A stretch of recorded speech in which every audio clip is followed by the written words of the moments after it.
আসসালামু আলাইকুম গাইজ। এটা হচ্ছে R15M BS7।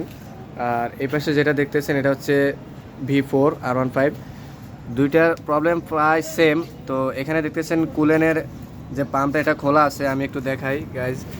এই যে দেখতে পাচ্ছেন এখানে একটা ফ্যান থাকে, ঠিক এরকম একটা ফ্যান থাকে যেটা হচ্ছে কুলেন ওয়াটারটাকে ইঞ্জিনের ভিতরে সাপ্লাই করে। তো ঘটনাবশত খোলার পরে দেখি এখানে আসলে পাম্পটা নাই। তো প্রবলেম যেটা ছিল সেটা হচ্ছে এই ভাইয়ের বাইকটা খুব ওভারহিট হইতেছিল বারবার, 1-1.5 কিলোমিটার চালানোর পরে ওভারহিট হয়ে যাইতেছিল। তো ভাই আমার সাথে যোগাযোগ করার পরে আমি বলি যে আসেন দেখি যে কি হয়েছে। তো খোলার আগে আমি ওনাকে একটা ধারণা দিছিলাম যে এই প্রবলেমটা হতে পারে। তো আসলে খোলার পরে আমি নিজেই হতাশ যে এরকম কিছু দেখব। হয়তোবা আমি ভেবেছিলাম পাম্পটা অনেক সময় ক্ষয় হয়ে যায়, এই পাখাগুলো নষ্ট হয়ে যায়, কিন্তু খোলার পরে দেখি এখানে কোনো পাখাই নেই। আর আমার হাতে যে পাখাটা দেখতেছেন এটা এই বাইকের না, এটা হচ্ছে এই বাইকটার। এই যে দেখতে পাচ্ছেন গাইজ, এটা হচ্ছে এই বাইকের। আর এর কুলেনের অবস্থাটা দেখেন, এটার মূলত এই সিলটা চলে গেছে।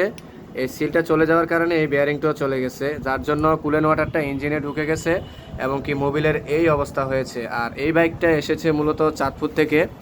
তো ওই ভাইও আসলে অনেক কষ্টের পরে এসেছে, কারণ ওভারহিটের ইস্যু বারবার চলে আসতো।